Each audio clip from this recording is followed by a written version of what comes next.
Bene data bakundwa b'umwami Yesu Kristo, mwese abakurikira izi nyigisho tubahaye ikaze mu biganiro bya Saveur Divine. Ibi biganiro mu bitegurirwa n'abavugabutumwa bwiza batandukanye, akaba ari umuhamagaro ugendera ku ijambo ry'Imana byanditse mu gitabo cy'ubutumwa bwiza uko bwanditswe na Matayo ibice 24 umurongo wa 14. Kandi ubutumwa bwiza bw'ubwami buzigishwa mu isi yose ngo bube ubuhamya bwo guhamiriza amahanga yose, nibwo imperuka izahera ko ize. Ibi biganiro mubikurikira ku channel ya YouTube yitwa Saveur Divine. Tubifurije kugubwa neza. Imana Data ari nayo So ibaha umugisha.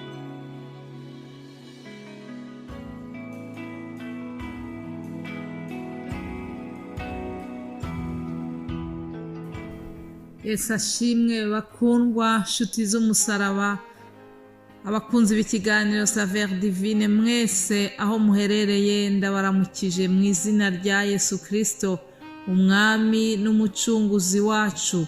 Amahoro ya Kristo nabane namwe.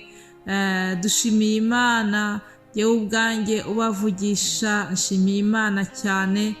Nshimiye Imana kubw'uyu mwanya mwiza dutangiye, kubw'iki cyumweru gishyashya twinjiyemo.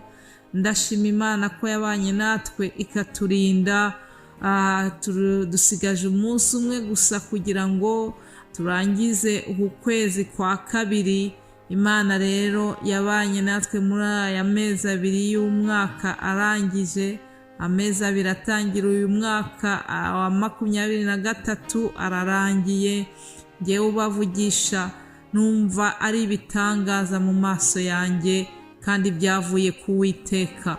Satani ntabwo aba atuje, icyo yifuza ni ukuducecekesha, icyo yifuza ni uko tuba mu bwihebe, tukihebeshwa n'uburwayi, tukihebeshwa n'ibibazo binyuranye kugira ngo twe gukorera Imana.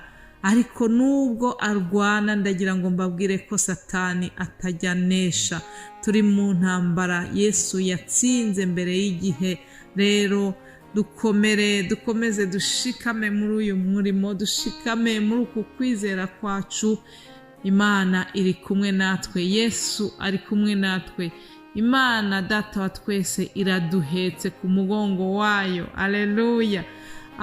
Nkunda amagambo ari muri Yesaya 46. Yesaya 46. Reka twongere twumve ayo magambo y'ukuntu Imana iduhetse.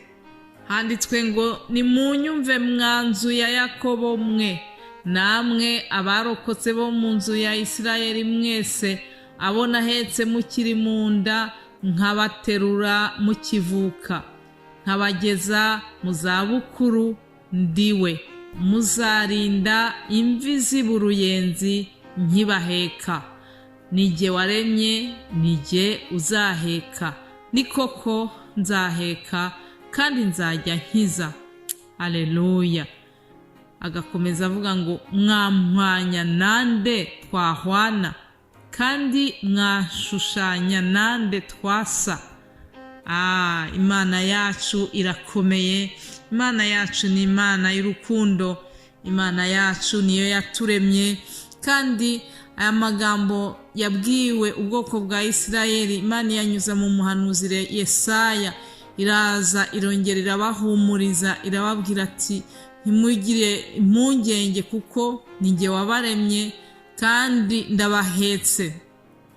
Ndagira ngo wowe unyumva muri aka kanya, ubu buhanuzi nawe ubwiyerekezeho. Imana irakubwiye ngo ndaguhetse. Kuva ukiri mu nda ya mama wawe Imana irakuzi. Imana iraguhetse. Imana ikwitayeho. Kandi irongera irakubwiye ngo uzageza mu zabukuru ikiguhetse. Rw'imvi zaba uruyenzi ikiguhetse. Niba ubyizeye uku nguku bikubere uko wizeye. Ngo niko Imana izaduheka kandi ngo izajya idukiza. Imana ishimwe cyane. Imana twakurikiye nta yindi Mana isa nayo, nta yindi Mana ikomeye nkayo, nta yindi twayigereranya nayo, nk'uko yabyivugiye ati, mwamuhwanya nande mwashushanya nande? ni ukuri irihagije yonyine, ntabwo twabona uko tuyigereranya. ni Imana ikomeye, ni Imana iduhetse, ni Imana iri kumwe natwe, ni Imana igendana natwe, ni Imana yadukunze urukundo rutagira akagero. nimumfashe tuzamurire icyubahiro iyi Mana yagendanye natwe muri iyi minsi yose itambutse, tukaba tukiriho dushobora kuvuga izina ryayo.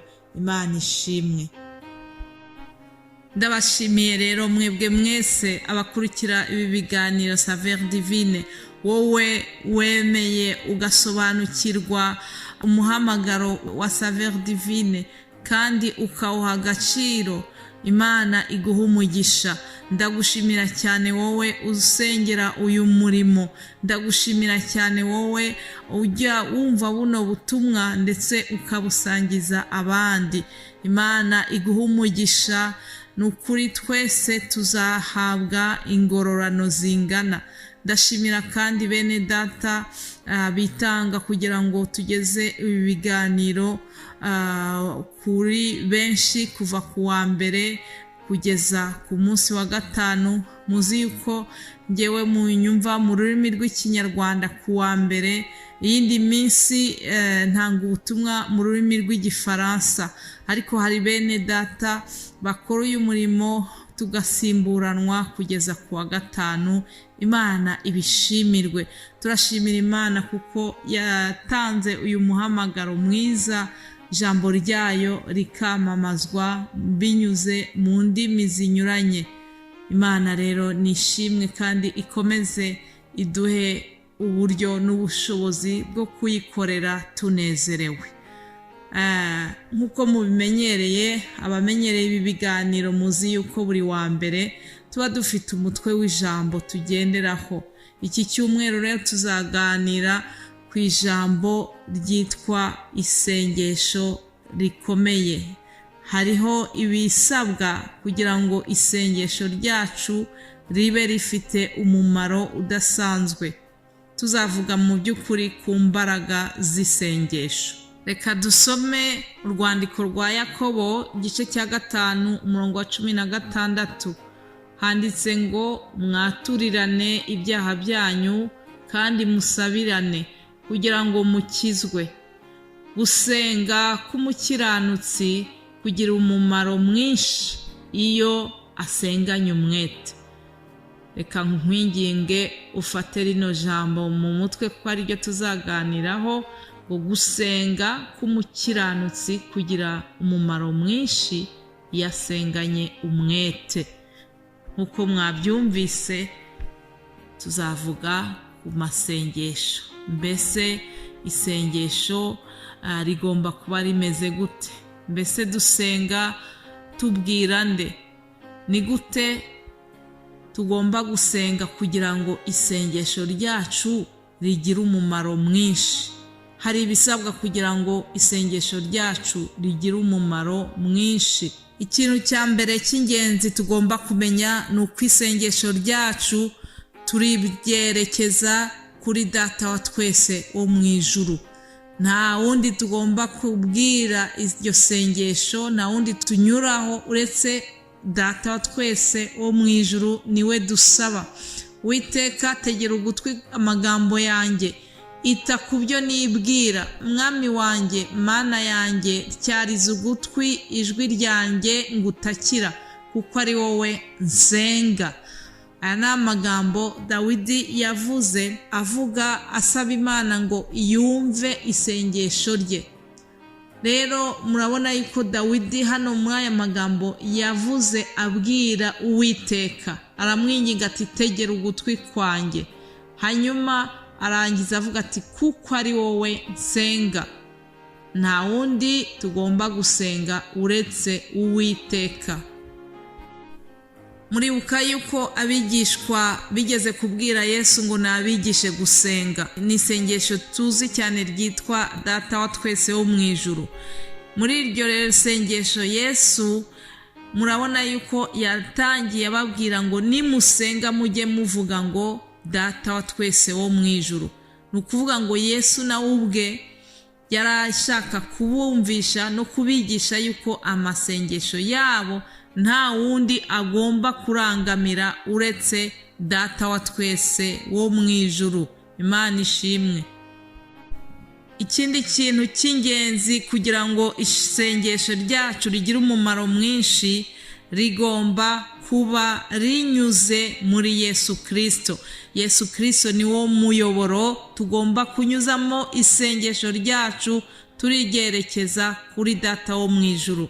Reka dusome nanone muri Yohana 14 umurongo wa 13, ni amagambo Yesu yivugiye ubwe. Arababwira, ari kubwira abigishwa be, aragira ati ngo kandi icyo muzasaba cyose mu izina ryanjye nzagikorera, kugira ngo Data yubahirizwe mu Mwana. Nimugira icyo musaba cyose mu izina ryanjye nzagikora. Aleluya. Ni Yesu byivugiye ngo mu izina ryanjye, icyo muzasaba muzagisabe mu izina ryanjye. Ntabwo yavuze ngo tunyure kuri Aburahamu se w'abizera, nta mumarayika uyu n'uyu yavuze, oya. Nta nubwo yavuze ngo muzanyure kuri mama wanjye ko nawe arakomeye, oya. Yesu yaravuze ngo mu izina ryanjye. Aya ni amagambo y'Imana mbasomeye. Imana rero idufashe kugira ngo dushobore kubahiriza bino bintu bibiri by'ibanze dusabwa kugira ngo isengesho ryacu rigire umumaro mwinshi. Reka mpagarikira ahangaha, bene data bazakomeza babaganiriza kw'iri jambo. Mbifurije rero kugira ngo muzagire icyumweru cyiza, kandi umwuka wera azabanezeze binyuje mu magambo y'Imana tuzumvira muri ibi biganiro. Imana ibahe umugisha mwinshi. Amen.